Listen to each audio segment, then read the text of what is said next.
আপনারা অস্ত্রগুলি নিয়ে রেডি থাকুন, যে কোনো মুহূর্তে আমরা কিন্তু ওদের প্রতি অস্ত্র ব্যবহার করতে পারি।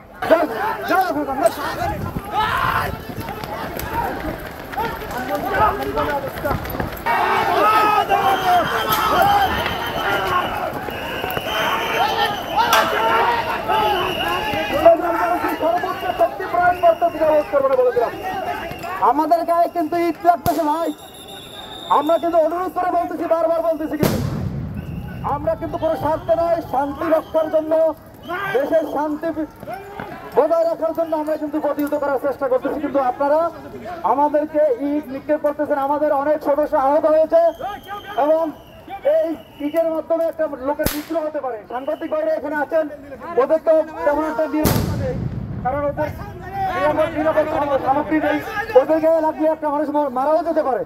সেই ক্ষেত্রে আপনারা দেশের শান্তি রক্ষার্থে পাবলিক নিউইসেন্স নিবারণের ক্ষেত্রে আপনাদেরকে আমরা প্রতিহত করার চেষ্টা করতেছি। আপনারা যদি ওখানে অবস্থান করেন তাহলে আমরা সামনে দিয়ে এগোবো না, যদি অবস্থান করেন মনে হয় ইট নিক্ষেপ করবেন না বলে দিলাম, ওখানে থাকুন, তাহলে আমরা কিছুই করবো না, ঠিক আছে? ওখানে থাকুন।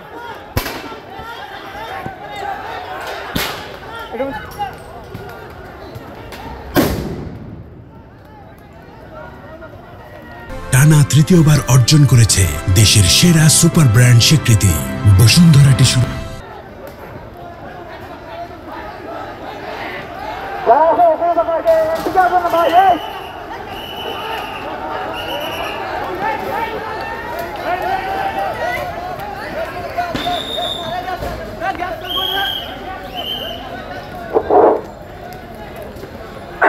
আপনারা অস্ত্রগুলি নিয়ে রেডি থাকুন, যে কোনো মুহূর্তে আমরা কিন্তু ওদের প্রতি অস্ত্র ব্যবহার করতে পারি, কারণ আমাদের নিজেদের আত্মরক্ষার ক্ষেত্রে আমাদের অধিকার আছে, আমরা কিন্তু যে কোনো মুহূর্তে আপনাদের প্রতি।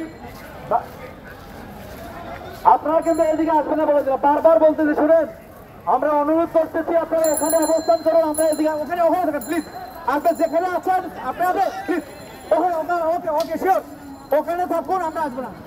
না না না, আমরা কিন্তু কাউকে মারার জন্য আসি নাই ভাই, আমরা শৃঙ্খলা রক্ষার জন্য এসেছি, মারার জন্য আসি নাই। আপনারা ওখানে থাকুন প্লিজ।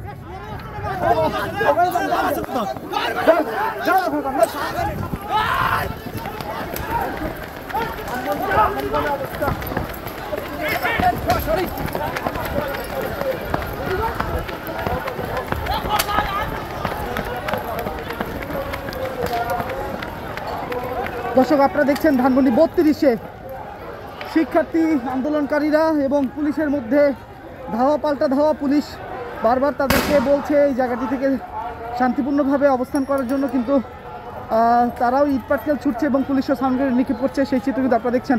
সঙ্গে রয়েছে আমি মোহাম্মদ রাইয়ান হোসেন।